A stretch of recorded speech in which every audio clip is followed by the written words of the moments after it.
Jeg har ikke akkurat noen skriftord i hoan i samband med det som jeg nå vil nevne. Men det som jeg husker om i Jared Øysene og i morgen, bare når jeg vakne, til det at det finnes skoler og bøker og du varst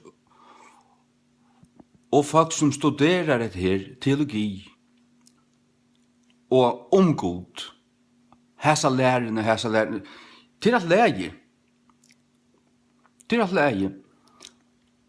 Men det er til å hava kyrkjeratningar, samkommer, møynigheter, kyrkjer, heimamisjøen, vi mannen, som doa sånne ting. Ja, men tar kommet til omvendinger for nekken og arrangøyene, men så har det tar til vårt half and half, altså. Tar veldig prominenter menn i samfunnet, og tar stjaurar her, stjaurar der, veldig menn. Det er alltid sånn at i en kjøtligere samkommet, her finner man seg en kjøtligere mann jeg sitter på toppen. Jeg sier det. Jeg sitter i saunavun samkommun her som han som var formøver var ikke den andalige løyeren ikke inn i eia til aller fjerneste. Jeg sa bøynavun til disse mæveren som sitter her, som den andalige løyeren her okkara mittelen. Jeg fyller ikke hånden. Og han som var sektor, han var så staurer og så ramliger og stersker og han åtte seg fyrtukken her, han var løyer her, han var alidsmæver samfunnet, uten naturlige.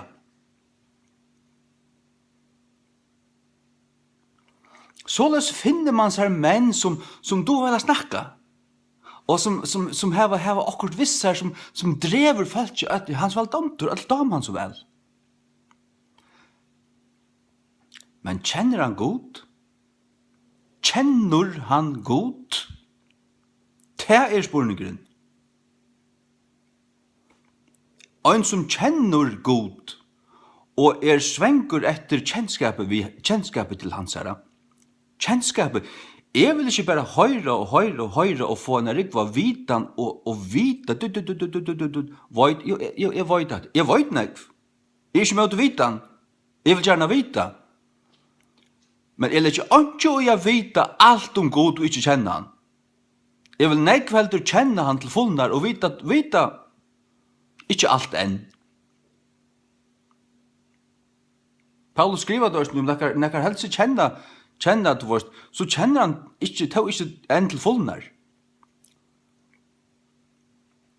Men vi kjenner ikke enn til fullnar.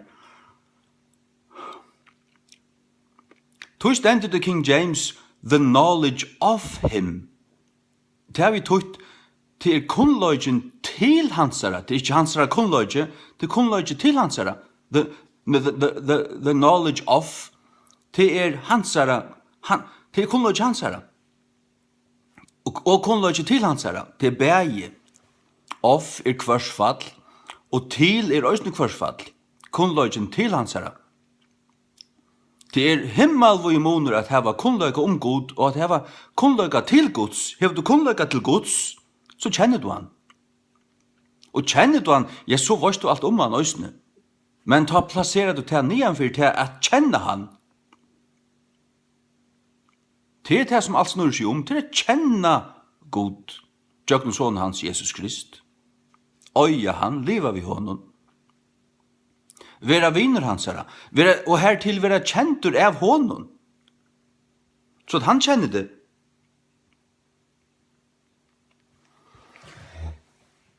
Sars du, vi har ikke samkommer, vi har ikke møter for at alt skal rikka så vel. Og leva så godt, og hatt det var perfekt, og hesten dotter så vel, han helt øyne rimmar til, og alt så han do vel, han var her, han kunne ikke her skola, og var skoj, han var skoj fra Åre, til Danmark, til Norra, til Øtland, Bergen, Øtland og Tvall, og skoj.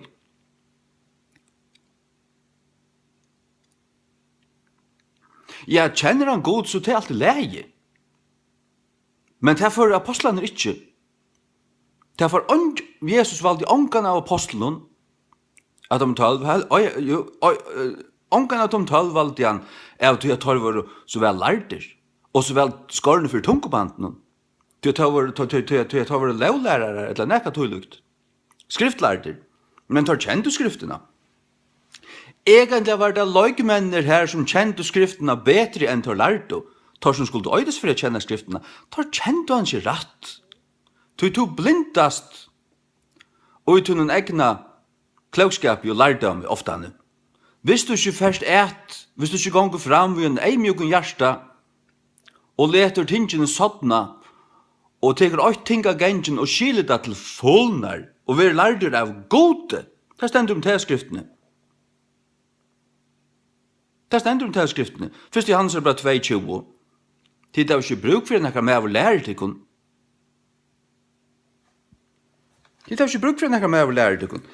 Kommet her til, men allikevel være lærder, lustig etter, men lustig etter hva som helst. I behøver ikke.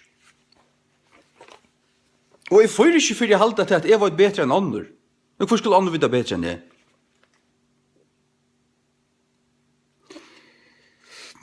Først er Johannes 2:20, men tid her var en smørjing til en salving, en smørjelse av svenskon, en unction.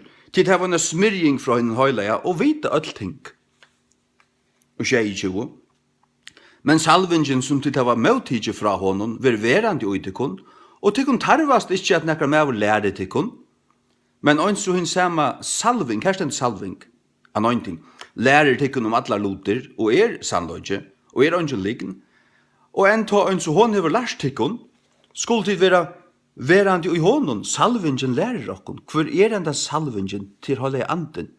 Salvingen olja, smurd okkun, om man iver blau som fyrst, da vaskar bort alla synd, så fettler holde anden om man iver til som halka. Fyrst var postjenar, Jesus gjør det fullkomna sottar gjer, så skulle der boja i stenen inntil tar var iverklater vi kraft fra de høva, fra hattene, og tar seg ut her boja og tog deir, bau og boja. Og så fettler holde anden om man iver til som rønsa, ta Jesus var færen opp til himmels, inn i himmen, innom forhenge, vi som blau i øyne for fjallar, var noen av jeg låsten, uttalt til blau sutt og sottmala ørskjena, sottarlåtje, sottmala ørskjena i himne. Var noen av jeg låsten, Zakaria 13:8. Zakaria 13:8. En kjelta som skal vaska bort til synd, okkur vunnen, halleluja. Og så bor jeg av det her, og hva var det neste? Det var til å holde anden fett livdår. Du tar vel fullkomlig rundt seg. Til salvingen, hon lærer okkur, til å holde anden. Han øyder imist, uggaren. Og han skal lære okkur om alle loter, sier Jesus og Johannes.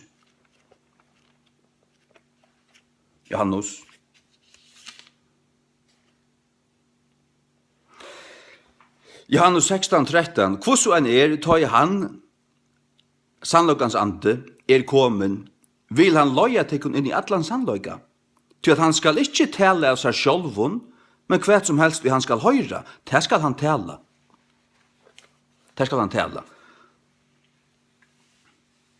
Og så det til at alt våre tala, det var tala til apostlarna, tar lærd og alt, og ta kom alt fram, og så kom apostelen Paulus, han var en skriftlærder, lærder opp i Gamaliels føtter, han kjente laun og alt det her.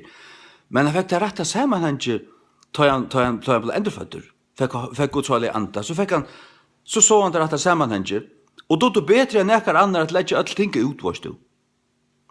Sia retta tutningen i allan. Hinner dotto, men altså, Paulus var et utvalgt råskap, tja gode. Helt utvalgt. Han har skrivet 2-3 av Nya Testamentet. Nya Testamentet var Herre Jesus Krist. Paulus har skrivet 2-3 av det.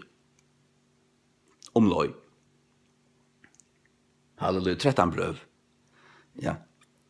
Nei, det som jeg skulle si der, det at du kan skal si til en møte, og her stedet med over her. Det kan være så. Jeg sier ikke at det så alltid, men det kan gå stande med over her. Han tog det var ikke gale ut som han sier. Det var dutt, alt så rett ut, men det var ikke lov ut. Det var ingen salving og i. Ingen ble ordentlig styrstur inn i ui. Så kan til dømes en gommel omma fære opp. En gommel omma loj til pibrande. Og bønar menneska som god vet klokkan 5 kvann morgon og byr hava annan tøy med ungen veit autoi. Og sitter og leser Bibelen 2 timer om dagen. Og nevner ödlen navn byr fri ödlen politikerne, ödlen løyerne, ödlen samkommene og et godsøttande, edlet, hellet menneska. Og hun fyrir opp, og hefur stått av vittnesbord og på 30 minutter, og her kom kjøpbiden, her kom mæteren, og her kom det som mæta i alla samkomna, henne har stått i vittnesbordet. Det var ikke så larst, det var ikke så raffinera, det rymma ikke, det sette ikke ordentlig flott, hun piprei, hun tarrei, hun sier lyte, og hun tar seg sånt, gruvliga sånt, men det var fra gode, altså, og salva år, og et år vi salving, vi som bär vissar nekka av Guds nærværu. Det bør til å kjenne månen av tog. Her det månera. Og det det som jeg vil si der. Vær du heldur øyn som kjenner god. Du skriva stendur i Korint at kunnløyge blæser opp, men kærløyge bygger opp. Hvis det bare kunnløyge utan alt hitt. Utan frukter andans.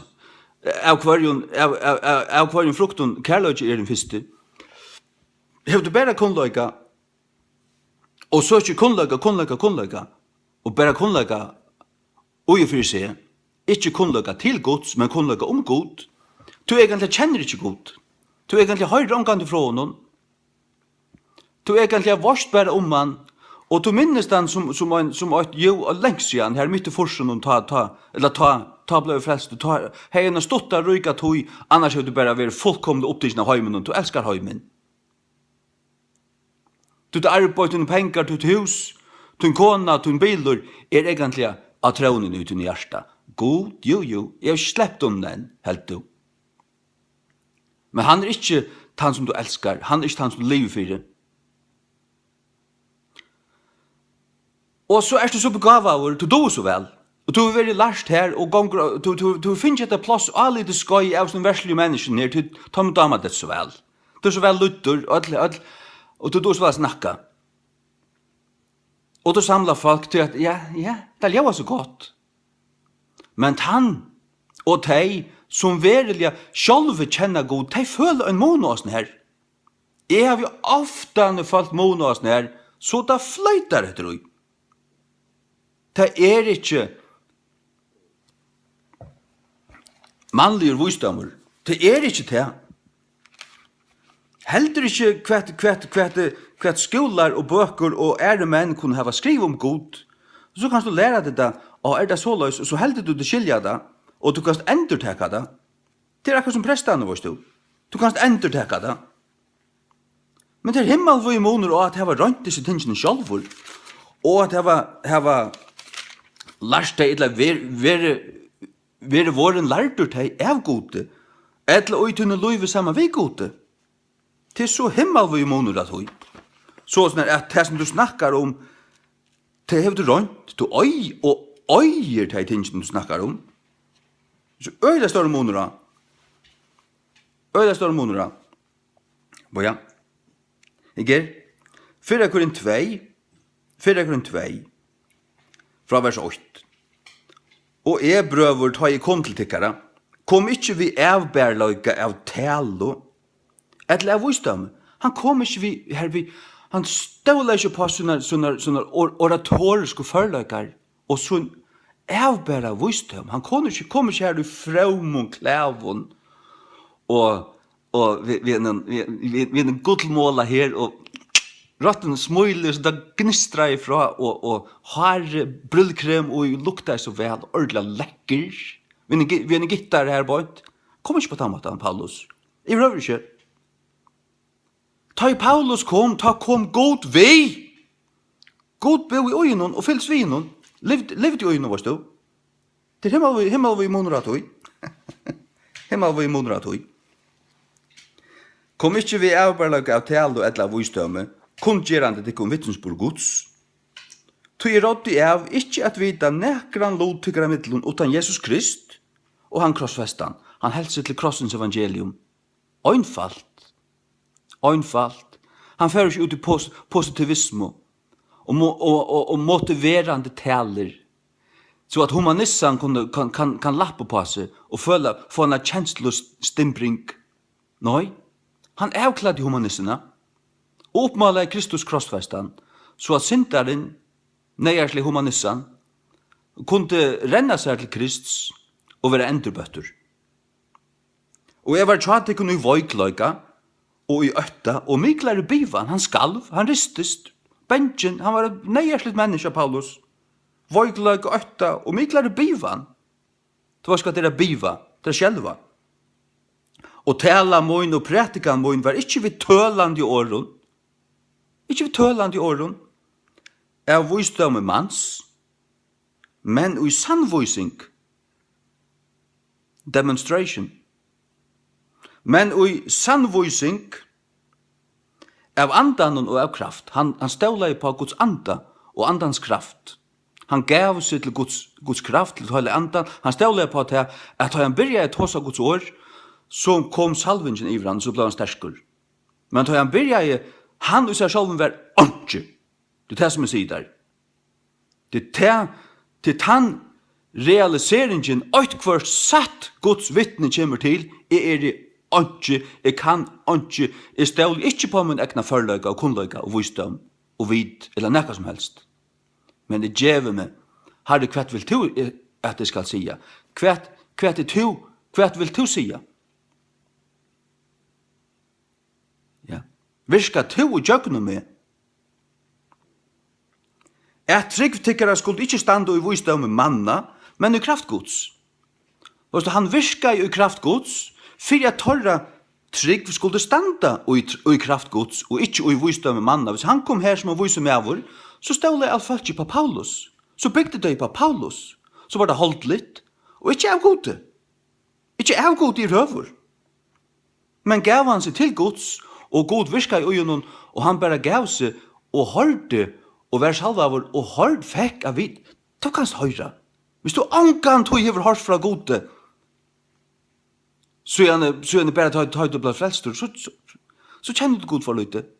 Du kan høyre om det fra noe dagliga. Ta meg ikke endelig vi en høybæra rødd, men en stidla bløya teskande rødd i hjertan, en løying, du hever akkurat som en innare vittnesbord uten hjärsta och uten anda, och du vorst att det var ikke fra mer. Du uten hjärsta och uten stilla tåsar vi god, og du føler, høyrer innan ut der hans er svær. Det er såløsne at det Du høyrer at det ikke utan du er stiller. Du kan ikke høyre at det hvis du er drutsjen av heimen. Hvis du er hjertans alskor og fokus og troan etter heimen, pengon og karriere og ditten datten, gull og rydgjødømme, så har du ångan fra gode. Det kanst du ikke. Du tar strøyer med det. Det kunne ikke tjene god i mammon. Og ikke mer kan tjene god i mammon.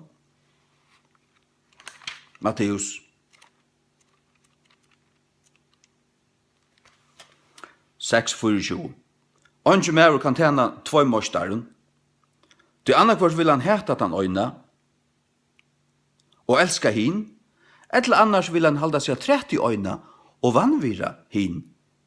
Til kunne ikke tjene god i mammon. Mammon god hesa heims, mammon Lucifer egentlig. Mammon egentlig pengar. Du vet det godt. Du kan ikke tjene ta med bavon. Du kan bare tjene god. Hvis du skal tjene, hvis du i skal være god tjenere, så det han som ovast. Så lever du fri han. For at takna stånden. Gjør hans vilja. Og så kan så ha et arbeid i øystene, men det under. Og så det merkelig at jeg tar du hevda så løs, så han godt valgsignende det rujtelig. Det kan han godt, men det ikke det du tror. Hentet det, så hentet det. Hentet ikke, jeg tror ikke mist. Du tror ikke de vær, og værer. God sjálfur. Kom her til, kom. Jesu navn, amen.